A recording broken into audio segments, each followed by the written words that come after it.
BD মানি maker. আজকের এই ভিডিওতে আমরা স্কয়ার ফার্মার স্টকস অ্যানালাইসিস করব। বন্ধুরা, আরো যদি স্পেসিফিক ভাবে বলি, এই ভিডিওতে আমরা স্কয়ার ফার্মার স্টকস এর টেকনিক্যাল অ্যানালাইসিস করব। এর আগে ঠিক মনে হয় 1 ঘন্টা আগে আমরা একটা ভিডিও দিয়েছি, যে ভিডিওতে আমি অলরেডি আপনাদেরকে ইন ডিটেলসে স্কয়ার ফার্মাসিউটিক্যাল স্টকস এর টেকনিক্যাল অ্যানালাইসিস করে দিয়েছি। এই ভিডিওটি জাস্ট ওই ভিডিওর একটা সংক্ষিপ্ত ভাষণ বা শর্ট ভাষণ হবে। ওকে, তো নেক্সট 5 মিনিটের ভেতরে আমি স্টকস এর অ্যানালাইসিস করব স্কয়ার ফার্মাসিউটিক্যালের। তো বন্ধুরা, আমি একটু লাইট হেল্প নিচ্ছি।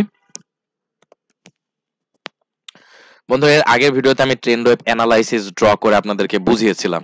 তো আপনারা যখনই কোন স্টকসকে আপনারা টেকনিক্যাল অ্যানালাইসিস করবেন, তখন আপনাদের সর্বপ্রথম অবশ্যই আপনাদের ওভারঅল মার্কেটের দিকে একবার তাকাতে হবে।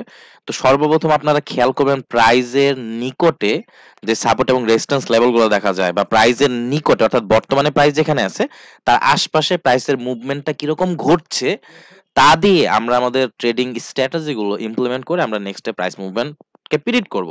তো ইন ডিটেইলসে আমি এর আগের ভিডিওতে ব্যাখ্যা করেছি, তো সেই ডেপথ গুলোতে সেই পয়েন্টগুলো আমি এই ভিডিওতে আলোচনা করব না। এই ভিডিওতে জাস্ট আমি সংক্ষেপে আপনাদেরকে জাস্ট একটু মার্কেটের ধারণা দেওয়ার চেষ্টা করব, জাস্ট 5 মিনিটের ভেতরে। তো আপনাদের বলবো, যারা স্কয়ার ফার্মাসিউটিক্যাল স্টকস অ্যানালাইসিস করতে যাচ্ছেন একটু ইন ডিটেইলসে, তারা প্লিজ আমার প্রিভিয়াস ভিডিওটা একটু কষ্ট করে দেখে আসুন। ওকে, তো চলুন এখন অ্যানালাইসিস করা যাক। তো অ্যানালাইসিস হিসেবে আমরা এখানে একটা কি লেভেল ড্র করেছি এবং আমি এক্সপেক্ট করছি যে উইকলি টাইম ফ্রেমে স্কয়ার ফার্মাসিউটিক্যালের শেয়ারটা যখনই আমাদের অলরেডি কিন্তু এই লেভেলে টাচ করেছে, তো আমরা এক্সপেক্ট করছি প্রাইসটা আপে যাবে, কারণ overall trend wave analysis plus আমাদের স্ট্র্যাটেজি বলছে প্রাইসটা আপে যাবে, অর্থাৎ স্কয়ার ফার্মাসিউটিক্যালের শেয়ারের প্রাইস বাড়বে।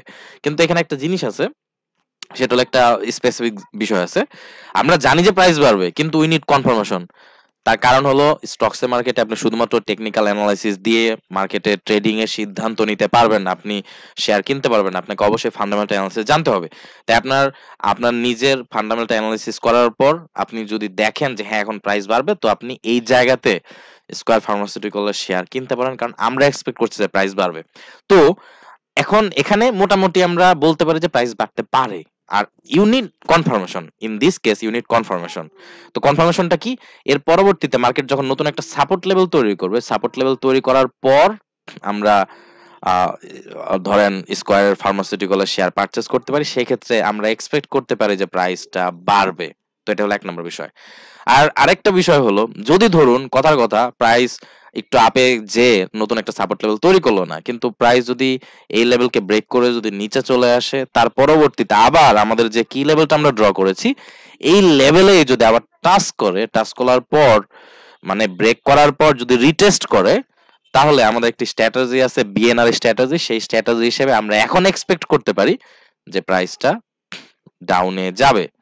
ওকে, তখন আবার instead going with the buyers you can go with the sellers, মানে এখন আপনার আর প্রাইস আপে যাবে না, এখন প্রাইস ডাউনে যাবে।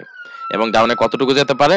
ডাউনে এই পর্যন্ত যেতে পারে। এটা হলো প্রিডিকশন, বা এটা হলো আমাদের নেক্সট প্রাইস মুভমেন্ট কি ঘটতে পারে তার একটা আইডিয়া। ওকে, তো আশা করি আপনারা এখান থেকে ট্রেডিং এর আইডিয়াটা পেয়ে গেছেন। তো বন্ধুরা, এখানে আর তেমন কিছু বলার নেই। আমি ভিডিওটি যত শর্ট করা সম্ভব তত শর্ট করার চেষ্টা করেছি। সেটা হলো এই লেভেলের উপরে সাপোর্ট লেভেল তৈরি করলে আপনি বায়ারের সাথে যাবেন, বা আপনি ভাববেন, আপনি বুঝে নেন যে প্রাইস আপে যাবে, এবং পরবর্তীতে যদি এই লেভেলকে যদি ব্রেক করে নিচে চলে আসে এবং আবার যদি লেভেলকে রিটেস্ট করে, তাহলে পরবর্তীতে প্রাইসটা ডাউনে যাওয়ার ভালো পসিবিলিটি আছে। ওকে, তো বন্ধুরা, শর্ট ভিডিওতে আমি এক্সপ্লেন করব না। আর আপনারা যদি ইনডেপথ একই জিনিসটা দেখতে চান, তো অবশ্যই আপনাদের আগের ভিডিওটি দেখে আসতে পারেন। আর এর পরবর্তীতে বন্ধুরা, আজকে সারাদিন আমি আরো স্টকস এর, ফরেক্স এর এবং বাইনারি অপশন ট্রেডিং এর, ফ্রিল্যান্সিং, অ্যাফিলিয়েট মার্কেটিং অনেক ভিডিও আপলোড করব। তো সেই ভিডিওগুলো যদি আপনি দেখতে চান, অবশ্যই আমাদের চ্যানেলটা সাবস্ক্রাইব করে রাখবেন এবং বেল নোটিফিকেশনটা অন করে দিবেন। বন্ধুরা, আপনাদের সাথে পরবর্তীতে দেখা হচ্ছে নেক্সট ভিডিওতে। ততক্ষণ পর্যন্ত সবাই ভালো থাকুন, সুস্থ থাকুন। আল্লাহ হাফেজ।